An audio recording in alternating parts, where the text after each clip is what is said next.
Bien, saludos chicos, bienvenidos a una nueva clase de patología. Mi nombre es Brendy Santiago y el día de hoy vamos a hablar sobre lo que serían las neoplasias benignas y malignas.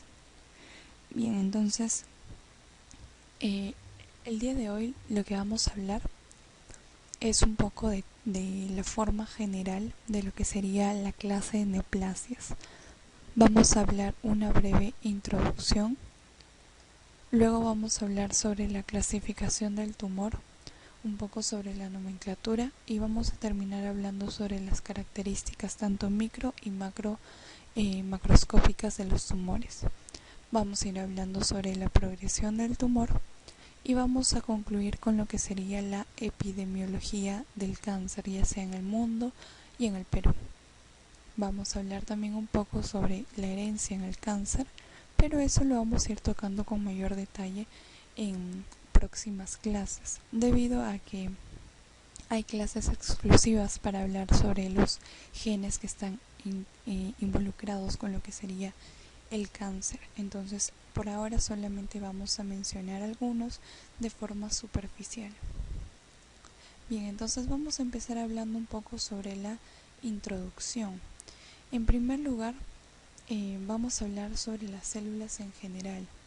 Las células en general vienen a ser las estructuras donde se van a realizar ciertos procesos metabólicos, como por ejemplo la división celular, la respiración celular, van a tener ciertos desechos de productos de ese metabolismo o de esos procesos por los cuales se atraviesa.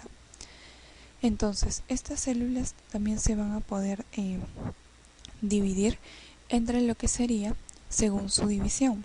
Según su división, nosotros vamos a encontrar tres tipos de células. Vamos a encontrar a las células lábiles, que son aquellas células que se van a ir dividiendo de forma constante, es decir, son células que siempre se van a ir dividiendo, que siempre se van a ir regenerando. En segundo lugar, vamos a tener a las células estables. Estas células estables son aquellas células que normalmente no se van a dividir, pero que van a entrar en división cuando haya alguna lesión, algún daño. A estas también se les conoce como células quiescentes. Luego tengo el tercer tipo de células, que son las células permanentes. Estas vienen a ser aquellas células que nunca se van a dividir, ya sea así sufran un daño, no se van a dividir porque no tienen la capacidad de dividirse. En cuanto a las células lábiles, ya les mencioné que son las que se dividen continuamente. Vamos a ver que estas células van a ir regenerándose, van a ser aquellas células que van a ir reemplazando a otras conforme estas mueran.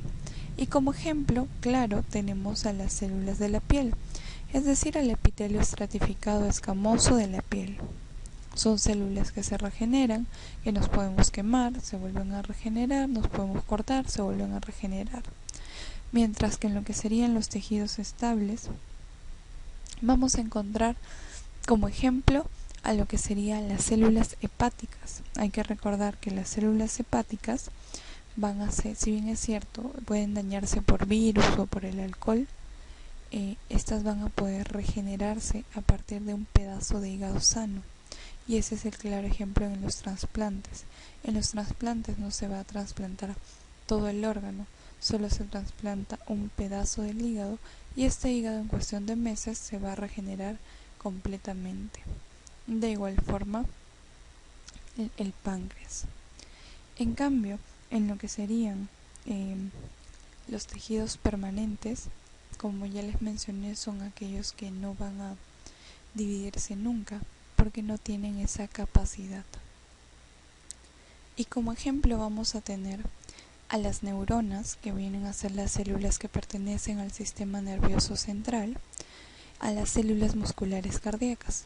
En ambos casos, si por ejemplo el cerebro o el corazón sufren lo que sería un infarto, es decir, no les llega la sangre, empiezan a morir, empiezan a dañarse tanto las neuronas como las células musculares cardíacas. Y entonces esto va a hacer de que estas células ya no sean, digamos, células que van a cumplir determinada función, se vuelven células muertas y que por lo tanto ya no cumplen la función adecuada de unas células vivas. Entonces, todas estas células siguen el orden del ciclo celular, es decir, van a pasar por todos los procesos de ciclo celular, exceptuando obviamente los tejidos permanentes o células permanentes. Pero en el caso de la neoplasia no se sigue ese orden. ¿Qué quiere decir? Que la neoplasia no sigue el orden del ciclo celular. Lo que vamos a observar en las neoplasias es que va a haber un crecimiento descontrolado de un tejido, a pesar de que el estímulo que ha producido la neoplasia, ya sea la radiación, ya sea los rayos X, etcétera, cesen. Es decir, hay un crecimiento descontrolado de esas células a pesar de que ya no haya un estímulo que las haga crecer. Todo este crecimiento descontrolado se va a dar por una mutación ocasionada por ese estímulo que me ha originado la neoplasia. Y esa mutación lo que hace es que la célula que ha sido dañada no va a ser capaz de respetar el ciclo celular y que va a empezar a crecer y diferenciarse de forma descontrolada. Normalmente a una célula, si yo le quitase el estímulo para que esa célula crezca, esa célula dejaría de crecer, pero como estamos hablando de una neoplasia, a pesar de que yo le quite el estímulo, esa célula va a seguir creciendo, por más de que ya no tenga el estímulo que lo ocasionó, debido a la mutación genética que les expliqué. Entonces, hay que saber identificar cuáles van a ser las cuáles van a ser las diferencias de términos. ¿Tumores es lo mismo que neoplasias? En caso de tumores y neoplasias, son dos términos que se van a usar de la misma manera. Es decir, se puede decir tumor benigno o se puede decir neoplasia benigna. ¿Ok? En cuanto a lo que sería la neoplasia va a ser de dos tipos. Puede ser benigna, que quiere decir un crecimiento descontrolado, pero que no llega a invadir ya sea sangre o tejido linfático u otros órganos, o puede ser maligna, donde se produce la invasión. Ahora, la neoplasia maligna se conoce como cáncer. No se le dice cáncer a todas las neoplasias. Solo la neoplasia maligna se conoce como cáncer, ¿sí? Entonces eso viene a ser tumor, es sinónimo de neoplasia, y la neoplasia maligna se conoce como cáncer. Ok, entonces la neoplasia como definición, como habíamos estado viendo, se definía como un crecimiento descontrolado debido a una mutación genética de las células. Bien, este crecimiento descontrolado, como ya mencioné, se iba a seguir dando a pesar de que no hay un estímulo. Pero van a haber otros crecimientos que van a ser no neoplásicos. Dentro de esos crecimientos no neoplásicos intervienen principalmente todos los procesos de adaptación, como por ejemplo la hiperplasia. Por ejemplo, si las personas que trabajan arrodilladas o las personas que usan bastante las rodillas, ya sea, no sé, para trabajar como los mecánicos, empiezan a crear una especie de piel dura en las rodillas. Esto debido a que las células de la rodilla, de la epidermis de la rodilla, han empezado a proliferar con el objetivo de proteger esa parte de la piel debido a que está en mayor contacto con el suelo. Luego tenemos a la hipertrofia, que también es un crecimiento de lo que sería el tamaño de las células, a diferencia de la hiperplasia, donde es un crecimiento del número de las células, mientras que la hipertrofia es del tamaño. Luego tenemos a la aplasia, que en muchos casos los consideran como algo neoplásico o lo que da origen a una neoplasia, de igual forma la displasia. Luego tenemos a la atrofia. La atrofia también va a ser un mecanismo de adaptación, donde lo que no usamos se va a ir degenerando. Y luego tenemos a la metaplasia, que debido a algún estímulo, el epitelio o el tejido cambia a otro tipo. Por ejemplo, en el esófago de Barrett o en el reflujo gastrointestinal, vamos a observar que este es mi estómago y el esfínter del esófago el esfínter que está entre el esófago y el estómago no va a funcionar bien y por lo tanto va a permitir la salida del jugo gástrico hacia lo que sería el esófago. Y como el estómago tiene un epitelio simple, cilíndrico, y el esófago tiene un epitelio plano, estratificado, no queratinizado, el ácido que sale va a hacer que este epitelio plano, estratificado, no queratinizado, se vuelva un epitelio simple cilíndrico. ¿Con el objetivo de qué? Con el objetivo de adaptarse a ese nuevo medio externo. Bien, entonces hay células que crecen de forma no neoplásica, tumores y neoplasias es lo mismo. La neoplasia maligna se llama cáncer. Los dos procesos que me pueden originar una neoplasia sería la aplasia y la displasia, que lo vamos a ver más adelante. Bien, el siguiente punto sería la etiología, a modo de, digamos, de forma general. Bien, en cuanto a la etiología, las principales causas de cáncer en hombres viene a ser el tabaco, al igual que en las mujeres. Y en los hombres, en segundo lugar, está la falta de frutas y vegetales, y en las mujeres el sobrepeso. En tercer lugar está el riesgo laboral en hombres, y en las mujeres vamos a encontrar a las infecciones.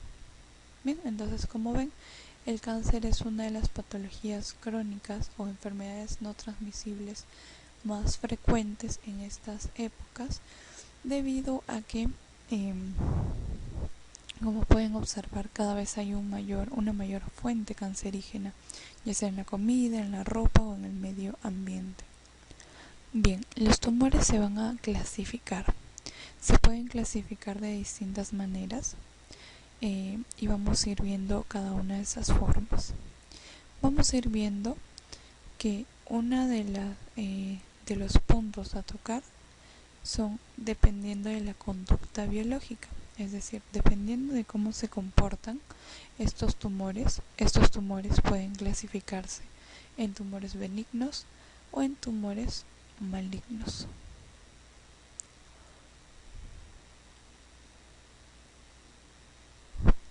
En cuanto a lo que serían los tumores, lo que vamos a ver es que va a haber una progresión.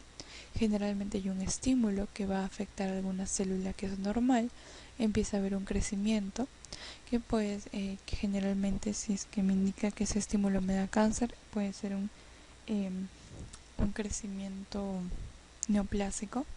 Luego llega a lo que sería un cáncer in situ, un tumor que se sigue replicando en el mismo lugar, y luego puede llegar a ser un tumor invasivo, es decir, un tumor que va a llegar a los vasos sanguíneos, y es ahí cuando se va a conocer como cáncer. Sí. Ahí recién se le conoce como cáncer. Bien, entonces en cuanto a la diferencia de los tumores según su conducta biológica en benignos y malignos, hay distintas diferencias. Por ejemplo, el tumor benigno es un tumor que va a crecer regionalmente y no va a tener metástasis. En cuanto a la velocidad de crecimiento, a pesar de que el crecimiento no se inhibe, la velocidad de crecimiento va a ser lenta. Los tumores van a estar bien limitados y no se van a infiltrar, es decir, no van a invadir vasos sanguíneos ni tejido linfático, entre otros. Hay poca o casi nada capacidad de metástasis en lo que serían los tumores benignos. En cuanto a los tumores malignos, este va a crecer y cuando ya tenga ciertas características va a dar metástasis. ¿Y qué es lo que va a hacer? Va a contaminar o colonizar un órgano distante.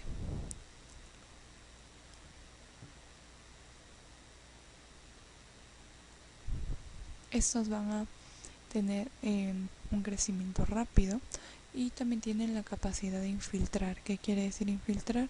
Que va a ser capaz de invadir vasos sanguíneos, vasos linfáticos o tejidos. Y obviamente gracias a esa capacidad tiene una capacidad de metástasis. Bien, entonces esas serían las diferencias en cuanto a tumores benignos y malignos de forma, digamos, general. Ya más adelante vamos a ver cuáles son las características macroscópicas de los tumores benignos y las características microscópicas de estos tumores, tanto sea benignos o malignos. Bien, entonces, además de esto, hay otra clasificación donde nos habla que aparte de existir un tumor benigno y maligno, hay un tumor intermedio, es decir, un tumor que muestra el paso entre el tumor benigno y el tumor maligno.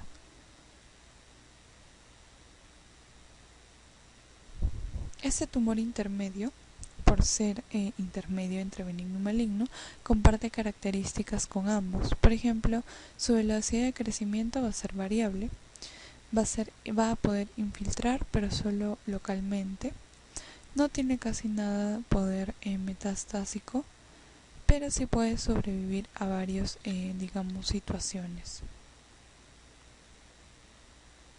Generalmente estos tienen tendencia a recurrir después de lo que sería la extirpación quirúrgica, como ya les me había mencionado, es decir, si es que estos se extraen, generalmente van a volver a aparecer debido a la característica que tienen.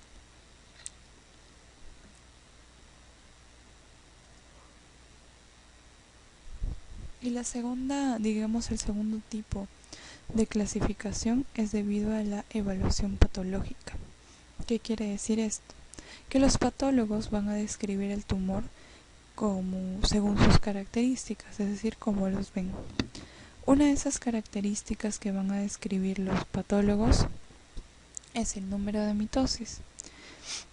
Un mayor número de mitosis va a indicar un tumor maligno, mientras que un menor número de mitosis indica más que nada un tumor benigno, por lo tanto es importante. A la vez, un mayor tamaño del tumor indica un tumor maligno, mientras que un menor tamaño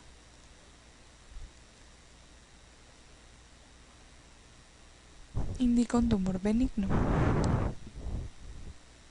En cuanto a lo que sería otra característica, va a tomar en cuenta el grado de diferenciación también.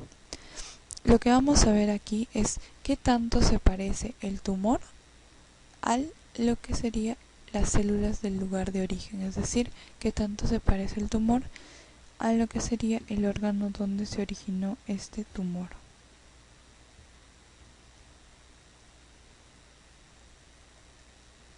Un ejemplo de esto sería el adenocarcinoma de estómago, donde de por sí la histología normal del estómago quiere decir que tiene un tejido glandular, pero si yo tengo un tumor que tiene estructura glandular, significa que es un tumor bien diferenciado, es decir, es un tumor que se asemeja al tejido donde ha aparecido.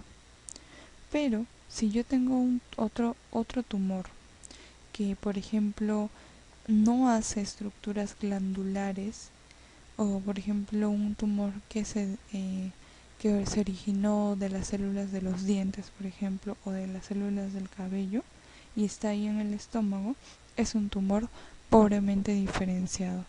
Entonces, un tumor va a ser altamente diferenciado o bien diferenciado si es que se parece al lugar de origen, y es bajo o casi nada diferenciado si es que no se parece.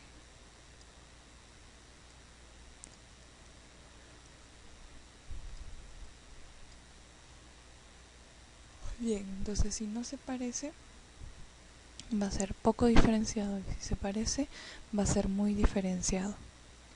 El otro punto sería los cambios en el ADN. Generalmente nosotros vamos a tener 46 cromosomas, o mejor dicho 23 cromosomas pareados, somáticos, bueno 22 somáticos y uno sexual. Y lo que vamos a ver es que en los tumores van a haber cambios, como por ejemplo mutaciones genéticas que habíamos dicho, como diploidías, tetraploidías, entre otros. El otro punto a ver era la infiltración y la invasión, es decir, qué tan capaz es el tumor para llegar a lo que sería el torrente sanguíneo, o también puede ser el torrente linfático. Bien, la siguiente característica que van a evaluar también los patólogos va a estar relacionada con la metástasis. Si es que el tumor ya se metió a los vasos sanguíneos, es muy probable o casi probable de que haya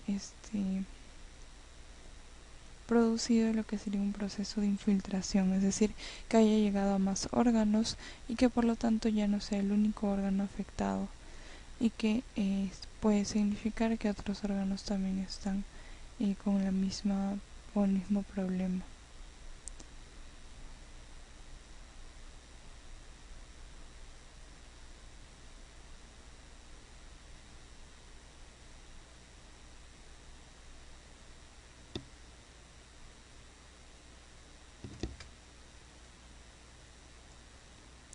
Y la tercera clasificación va a ser de acuerdo al tejido de origen, es decir, se va a clasificar dependiendo de dónde se origine. El primer tipo o el primer origen vienen a ser todos aquellos tumores que se originan de las células totipotenciales, o también llamadas células germinales.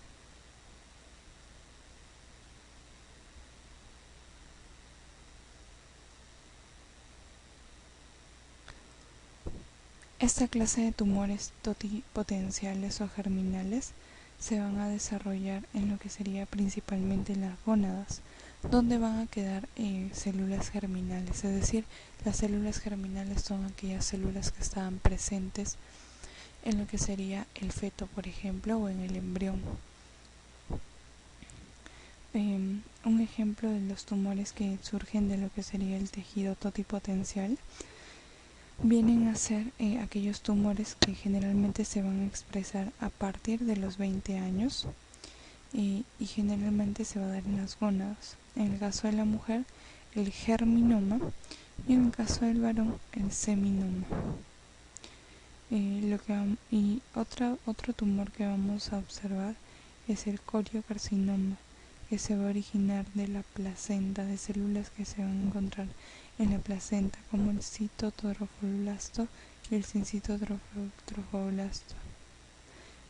Esos tumores son los que, digamos, a veces se pueden heredar debido a que generalmente es por una mala posición. Bien, entonces, en cuanto a este tipo de tejido, a este tipo de neoplasias que se originan dentro de las células totipotenciales, como ejemplo vamos a tener el seminoma en varones y el germinoma en mujeres. Por ejemplo, los que surgen de la diferenciación ectodérmica tenemos el carcinoma embrionario. A los que vienen de la diferenciación somática se les llama teratomas, y a los que vienen de la diferenciación endodérmica vamos a llamarlo carcinoma de saco vitelino, y si es trofoblástica le vamos a llamar trofoblasto. Entonces, como ven, van a ir teniendo nombres de acuerdo a la capa donde pertenezcan, o de acuerdo a lo que sería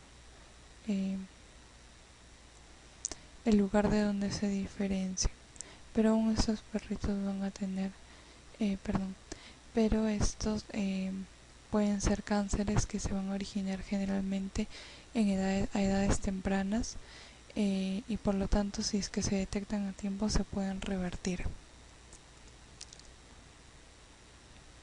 Luego vamos a tener a las células pluripotenciales también según el tejido de origen, es decir, aquellas células que ya van a estar diferenciadas, células que componen los órganos internos, etc. Entonces, pasamos de una etapa embrionaria a una etapa más organizada, como etapa fetal, etapa adulta. Y lo que vamos a ver aquí es que vamos a analizar ciertos ejemplos de las células pluripotenciales y los tumores que se originan en ellas. Por ejemplo, el tumor que se origina en el riñón se denomina nefroblastoma. El que se origina en la retina se denomina retinoblastoma. Los que se originan en la glándula pineal se llaman pineoblastoma. Los que se originan en el cerebelo se denominan meduloblastoma. Y los que se originan en neuroblastoma, los que se originan, claro, en lo que sería la parte de la glándula suprarrenal, se denominan neuroblastomas. Los que se originan en el hígado, hepatoblastoma. Y los que se originan en los tejidos blancos como los músculos, el rhabdomyosarcoma embrionario. Como ven, van a ir tomando nombres de acuerdo al lugar donde se produzca el tumor. Y ya conforme pasa el tiempo van a ir ganando su título, etcétera. Y ya. Bien, entonces esa sería la tercera clasificación. Y también vamos a encontrar dentro de la tercera clasificación, según el tejido de origen, vamos a encontrar a lo que hacen las células diferenciadas.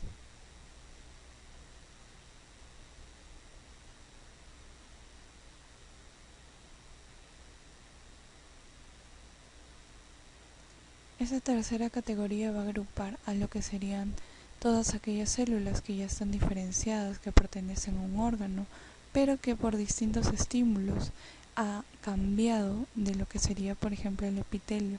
Y este es el ejemplo que yo les había mencionado en cuanto a, por ejemplo, el esófago de Barrett, que habíamos dicho que el esófago normalmente tiene lo que sería o mejor dicho, este de aquí,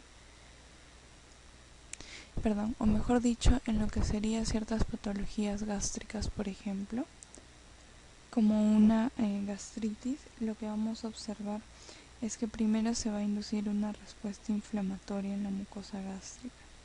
Es decir, todo el sistema inmune va a intentar defenderse del Helicobacter pylori.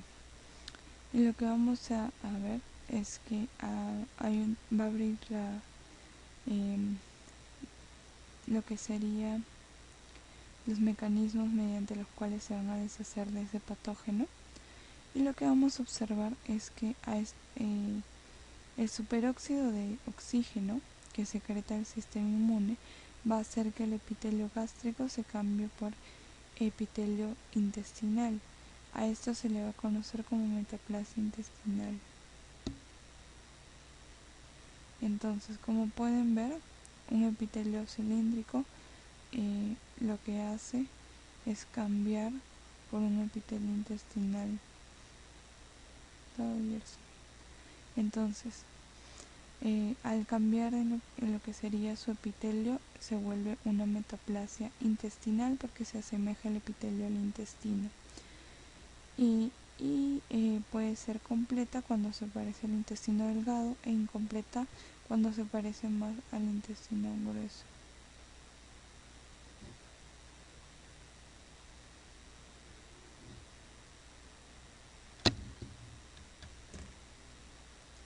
Bien, entonces esas serían las tres tipos de clasificaciones, tanto de neoplasias benignas o malignas, pero ya van a ir viendo un poco más sobre las neoplasias malignas, que es en verdad lo que nos va a preocupar.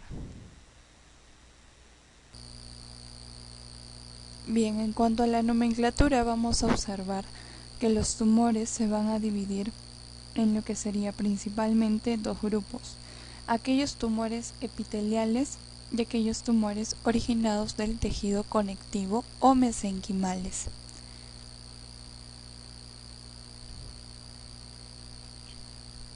Lo que vamos a ver aquí es que la neoplasia o los tumores van a pasar a denominarse según su origen. Es decir, si son tumores epiteliales, por ejemplo, si es que es un tumor benigno, se va a pasar a tener un sufijo llamado oma. Si es maligno, va a tener un sufijo llamado carcinoma. Como por ejemplo, existen ciertos adenomas, por ejemplo. Los adenoma van a ser tumores benignos epiteliales y se va a denominar, si es que fuese maligno, adenocarcinoma. Adeno es un prefijo que viene del origen de las glándulas, es decir, adenocarcinoma quiere decir tumor maligno de las glándulas, mientras que adenoma quiere decir tumor benigno de las glándulas. De igual forma, en la parte mesenquimal, el benigno se va a denominar, va a tener un sufijo oma, como el lipoma. En cambio, los malignos van a tener un sufijo sarcoma, como por ejemplo el tumor de músculo estriado, que viene a ser el rhabdomiosarcoma. Mientras que si fuera un tumor benigno, sería rhabdomioma. Bien, entonces este cuadro nos muestra todo lo que sería la nomenclatura de las células o de los tumores que se van a originar a partir de las células epiteliales. En cuanto a los tumores epiteliales, lo que vamos a observar es que van a haber distintos tipos de tumores, ¿no? Por ejemplo, los que provienen del epitelio escamoso se van a denominar papiloma de células escamosas. Los que vengan del epitelio glandular se denomina adenoma, que puede ser de tipo velloso o tubular. Los que vengan del epitelio transicional se van a denominar papiloma de células transicionales, mientras que si fueran, eso es mientras los tumores sean benignos, pero si son malignos se van a pasar a denominar carcinoma, como por ejemplo carcinoma de células escamosas, adenocarcinoma, carcinoma de células transicionales. Y luego vamos a ir teniendo algunos órganos, por ejemplo, como el tiroides, adenoma tiroideo, que se vuelve un adenocarcinoma tiroideo. De igual forma en órganos como el riñón y como el hígado.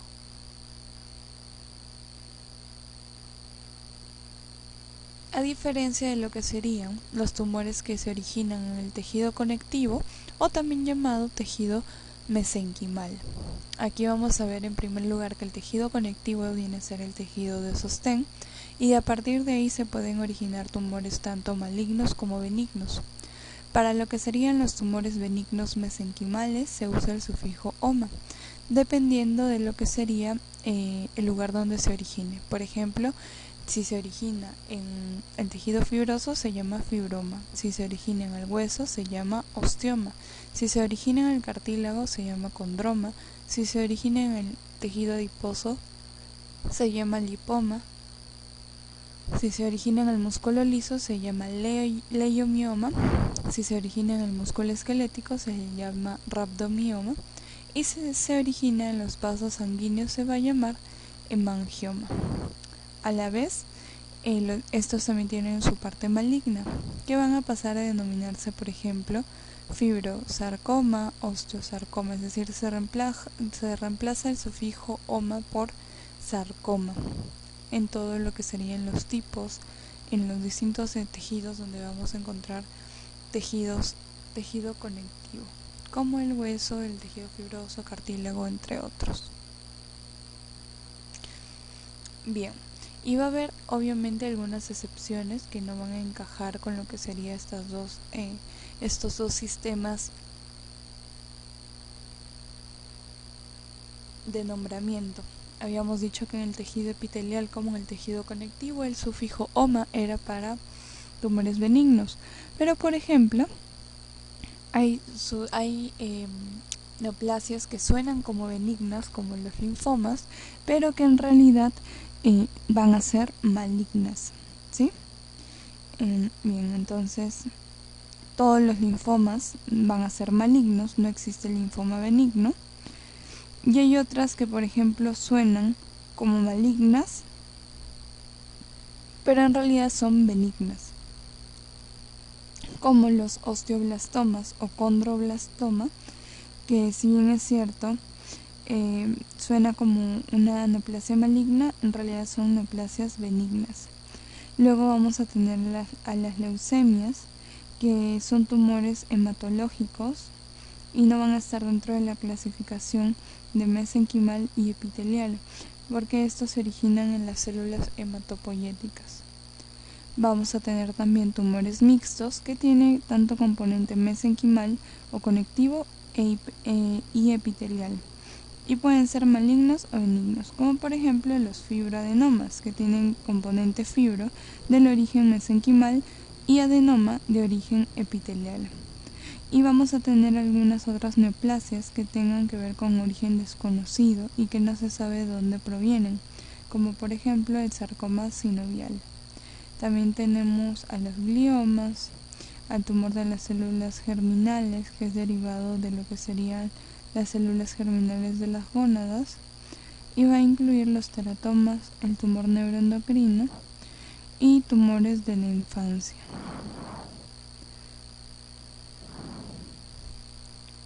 Bien, el siguiente punto a tocar serían las características tanto macro como microscópicas que vamos a tener. En cuanto a lo que sería esta parte, los médicos patólogos van a saber de que se trata de un tumor o no, dependiendo tanto de las características macro como microscópicas.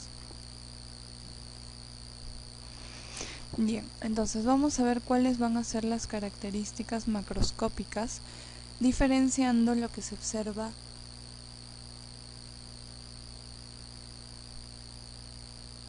en un tumor benigno y en un tumor maligno.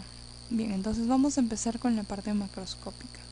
Los tumores benignos van a tener una superficie lisa, van a ser encapsulados. Los benignos generalmente a veces son muy grandes, tienen un crecimiento lento y rara vez son fatales. ¿Cuándo van a ser fatales? Cuando creen un efecto de masa, como por ejemplo el meningioma. El meningioma es es un tumor que lo que va a hacer es, presionar lo que sería el tronco cerebral y puede llegar a la muerte del paciente. Es un tumor benigno, pero por su localización tiene un desenlace fatal, a pesar de que sea un tumor benigno. Entonces, es fatal debido a su efecto de masa, más no por el hecho de que sea un tumor. Y luego tenemos las características de los tejidos o de los tumores malignos. Estos van a tener una superficie irregular, no poseen cápsula, son pequeños o medianos, pero van a crecer rápidamente y son la mayoría fatales, a pesar de que la persona,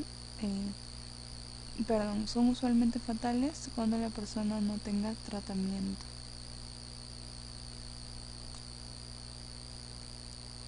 En cuanto a las características microscópicas que va a diferenciar los tumores benignos de los tumores malignos, lo que vamos a ir observando es que, por ejemplo, los tumores benignos son aquellos tumores que van a ser bien diferenciados, van a tener pocas mitosis, no va a llegar a lo que sería una invasión local, no va a haber metástasis, ni mucho menos va a haber una necrosis, a diferencia de lo que serían los tumores malignos, donde va a haber falta de diferenciación mitosis abundantes, invasión local presente, metástasis frecuente y necrosis frecuente. Esto se debe, la necrosis se debe a que debido a que las células que están replicándose sin ningún control van a necesitar una mayor cantidad de oxígeno, por lo que tienen una alta tasa de replicación. La velocidad en la que se producen los vasos no es suficiente para alimentar el tumor y ocurre una necrosis coagulativa. Bien. En cuanto a lo que serían alguna otra característica que tengan las neoplasias, van a estar relacionados con lo que sería el contenido de ADN, que en el caso de un tumor benigno va a ser normal, mientras que en el caso de un tumor maligno va a estar incrementado y probablemente haya un mayor número de células, mientras que el otro mayor número de cromosomas, mientras que el otro punto va a dar el cariotipo, que en el tumor benigno se ve normal y en el tumor maligno se ve aneuploide, poliploide y se observa algún gen anormal. Entonces, esas serían las otras características que va a diferenciar un tumor benigno de un tumor maligno. Bien, entonces la siguiente diapositiva nos habla sobre el proceso que va a seguir el tumor una vez que empieza y cómo va a lograr o básicamente cómo va a ir avanzando el tumor conforme se dé el avance de la neoplasia. Bien, entonces en cuanto a la progresión del tumor, lo que vamos a observar es que primero va a haber algún estímulo que ocasione una alteración inicial en las células, por ejemplo del epitelio. Luego empieza el proceso de diferenciación o el proceso de crecimiento, donde las células empiezan a replicarse. Ya habíamos dicho que habían dos tipos de crecimiento, un crecimiento no neoplásico y un crecimiento neoplásico. Dentro de lo que sería el crecimiento no neoplásico vamos a encontrar a la hiperplasia, mientras que dentro de lo que sería el crecimiento neoplásico vamos a encontrar a la displasia y otros más. Luego se llega a desarrollar el cáncer en sí, pero este cáncer no va a ser todavía invasivo. A ese estadio se le va a conocer como cáncer in situ. Luego, este cáncer in situ va a llegar a lo que serían los vasos sanguíneos y los vasos linfáticos y va a empezar a diseminarse. A este proceso ya se le conoce como cáncer invasivo. Entonces es toda una etapa, todo un proceso mediante el cual van a pasar las células cancerosas. Todo eso con el objetivo de lo que sería llegar a otros órganos y empezar a dañarlos. Bien, entonces vamos a ir viendo cada uno de esos pasos. Vamos a empezar con lo que sería la parte de la alteración inicial. Vamos a ver de que la alteración inicial que se da en una de las células puede darse debido a muchos factores. Uno de esos factores puede ser el tabaco, el sobrepeso, el alcohol, la carne roja, el sedentarismo, los rayos ultravioleta, las infecciones, la exposición en el trabajo, la dieta baja en fibra, la radiación, entre otras. Como ven, todos estos estímulos lo que va a ocasionar es alterar el proceso de división normal de nuestras células y va a estimular que el hecho de que nuestras células se repliquen sin ningún mecanismo de control. Al replicarse las células sin ningún mecanismo de control, es el momento en el cual nosotros le vamos a dar pase al inicio del cáncer. Bien, entonces el cáncer depende de varios factores genéticos, factores ambientales, entre otros. Pero se han visto cuáles son, las principales causas, tanto en hombres y mujeres, dependiendo del género. Y se ha encontrado de que el cáncer, en primer lugar, es una de las causas o de las etiologías con mayor mor morbilidad, por, porque hay un gran grupo de personas con cáncer que se van a fallecer. Y dentro de lo que sería según los géneros o según las causas de los géneros, vamos a encontrar que en primer lugar en los varones voy a tener al tabaco. En segundo lugar en mujeres también tengo el tabaco. En tercer lugar voy a tener al riesgo laboral. En segundo lugar a la falta de frutos vegetales en hombres y en mujeres en segundo lugar el sobrepeso. En tercer lugar en varones el riesgo laboral y en mujeres las infecciones.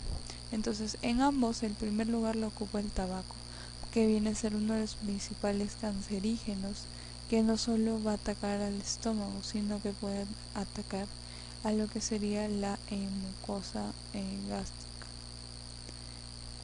Puede atacar a la mucosa gástrica. Bien, entonces eso sería en cuanto al primer paso, que está relacionado con el proceso de alteración inicial, con algún estímulo que va a alterar alguna célula.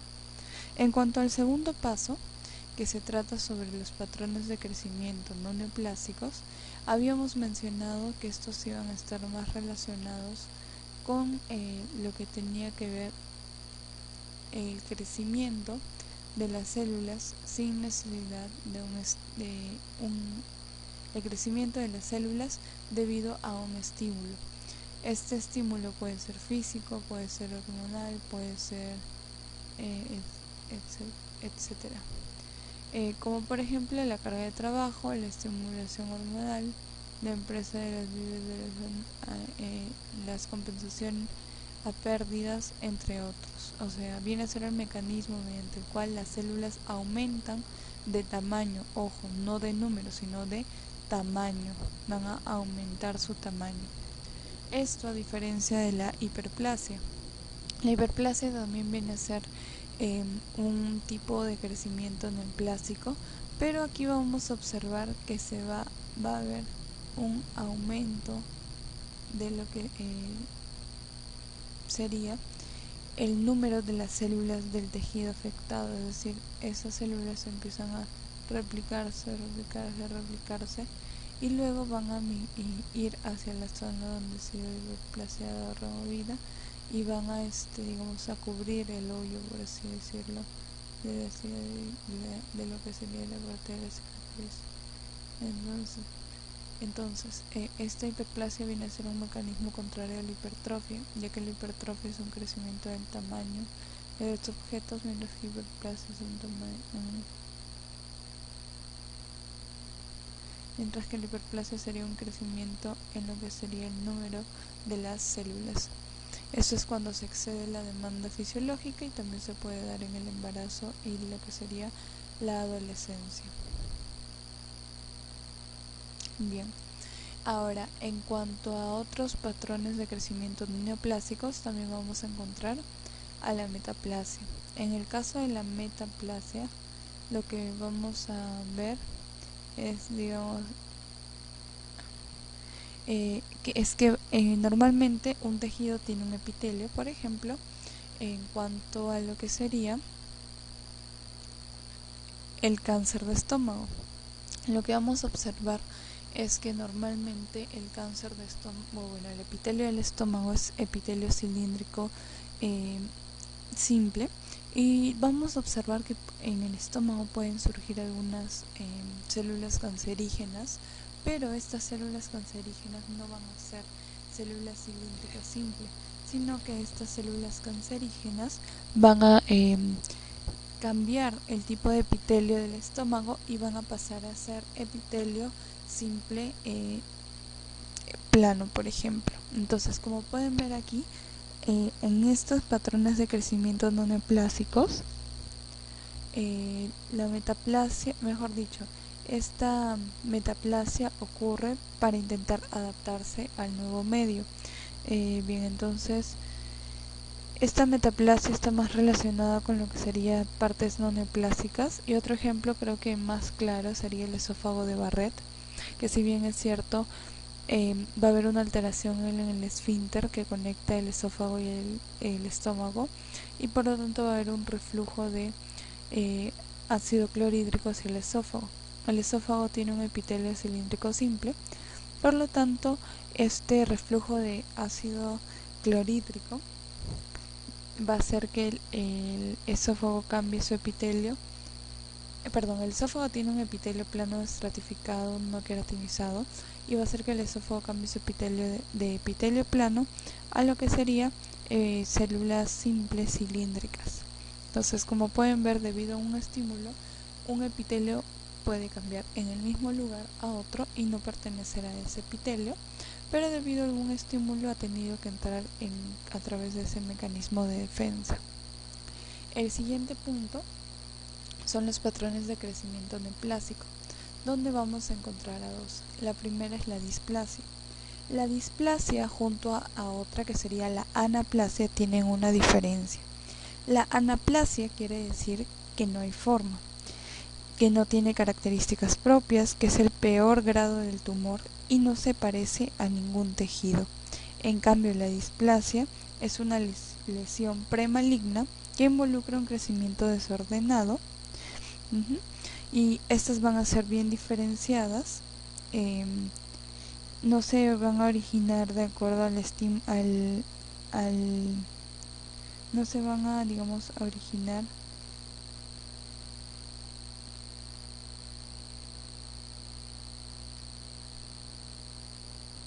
bien. Entonces aquí hay una lámina que es una lámina donde se muestra un tumor de estómago que se asemeja al tejido de lo que sería el estómago. Pero si se observa obviamente el microscopio y con mayor resolución se van a ver las características que corresponden a un tumor. Bien, entonces el siguiente sería la anaplasia, que como había mencionado la diferencia iba a estar en que se cambian las células, pero por ejemplo como vemos en esa lámina se trata de un tumor de estómago poco diferenciado, se van a ver las células tumorales en el estómago. Hay un tumor de carcinoma de células en anillo de sello y por lo tanto esto va a ser mucho más rápido de reconocer cuando se le haga una biopsia de mucosa estomacal y donde observen algunos cambios, algunas alteraciones.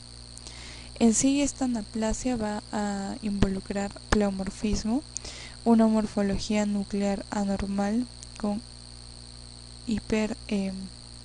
hipercromatismo, mitosis atípicas y aberrantes, pérdida de la polaridad y otras enfermedades. Bien,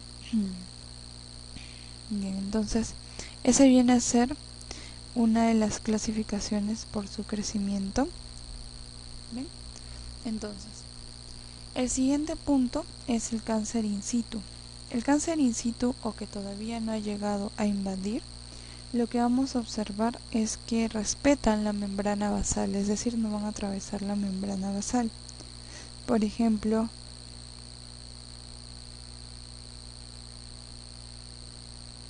en cuanto a lo que sería las células cancerígenas de mama, el cáncer de mama, lo que vamos a observar es que estas no van a salir hacia el tejido periférico debido a que va a ser conocido como un carcinoma in situ en su etapa premaligna. Y lo ideal es detectar el tumor en las primeras épocas donde se desarrolle la enfermedad. Van a haber algunos factores de riesgo como el BRCA, el 1 y el 2, que sirve como marcador para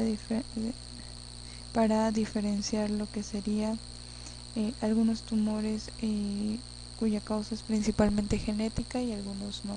Entonces, como pueden ver, un cáncer in situ o un carcinoma que no invade va a estar en su sitio y no va a atravesar la membrana basal. ¿A diferencia de quién? A diferencia de lo que sería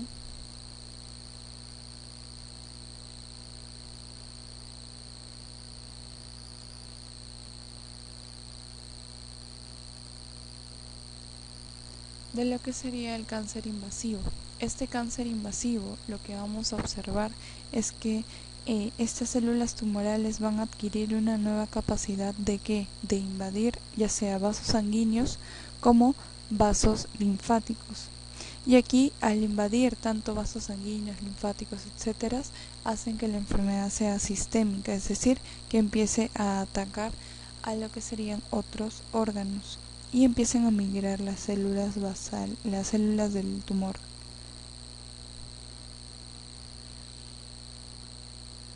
Entonces se rompe la membrana basal y el tumor tiene la capacidad de meterse a los vasos sanguíneos. Una vez dentro, el tumor viaja en grupo y va a llegar a un órgano distante como el pulmón. En lo que sería el vaso sanguíneo, en los vasos sanguíneos del pulmón se adhieren al endotelio, rompen la membrana endotelial, pero cualquier célula del tumor, no solo hay algunas células las que generan metástasis, es decir, cualquiera de las células puede llegar al pulmón. No se sabe aún por qué las células tumorales van a, a elegir ciertos órganos para para realizar metástasis, o si hay algo que, las induzca a realizar metástasis. Eso todavía está en estudio. Y en cuanto al cáncer invasivo, como ya hemos dicho, este puede migrar a distintos lugares como los vasos sanguíneos, los vasos linfáticos o también los ganglios linfáticos. Bien, eso sería en cuanto a las vías de diseminación. El siguiente punto a tocar es sobre la epidemiología del cáncer.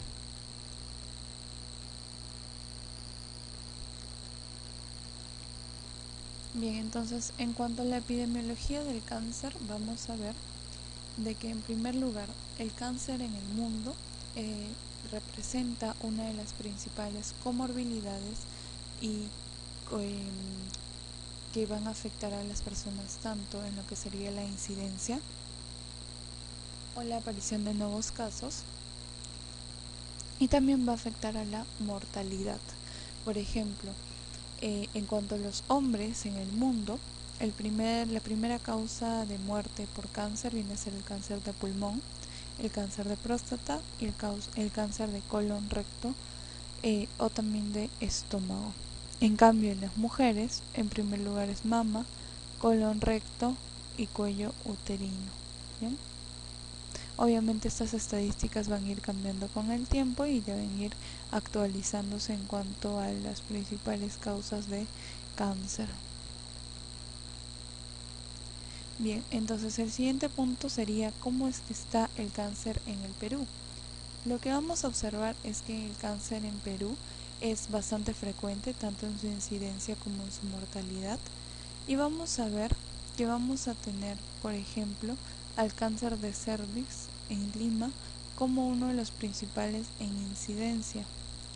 Otro de los principales entre incidencia voy a tener a lo que serían los cánceres de estómagos y a lo que serían los cánceres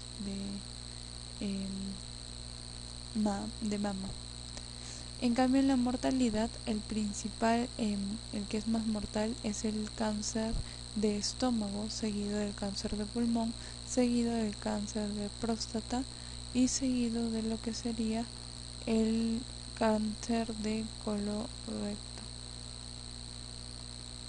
Bien, entonces, como pueden ver, esas son las patologías más incidentes en lo que sería mortalidad y morbilidad.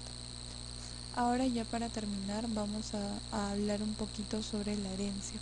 Ya les había mencionado de que en sí no vamos a hablar mucho sobre este tema porque vamos a tener una clase especial para todo lo que vienen a ser los genes que van a estar relacionados con la herencia. Pero lo que sí deben ir sabiendo es que en cuanto a la herencia de cáncer es de tipo autosómico dominante, va a ser transmitido de familia en familia de igual a hombres y mujeres. Va a ser una persona que es hipertensa. Vamos a ver que es una herencia autosómica dominante, que es igual en hombres y mujeres, no se va a saltar generaciones y cada niño va a tener un 50% de probabilidad de presentar alguna o heredarle alguna mutación. En cuanto a los genes relacionados, tengo el gen RB relacionado al retinoblastoma, el P53, que es uno de los más conocidos, relacionado al síndrome de Li-Fraumeni, el P16 relacionado al el APC que relacionado con cáncer de colon, lo que sería el BRCA1, BRCA2 relacionado con lo que sería detalle de la. Bien, entonces como pueden ver hay distintos genes, distintas patologías que van a ocasionar estos genes y también vamos a tener algunas enfermedades predisponentes, algunas enfermedades que solo por el hecho de presentarse aumentan el riesgo de poseer cáncer, como la asbestosis, silicosis que aumenta el riesgo de un mesotelioma o de un cáncer de pulmón, como etcétera, como lo que sería la bronquitis que puede llevarte a un cáncer pulmonar, lo que sería el SIDA que te puede llevar a un linfoma no Hodgkin.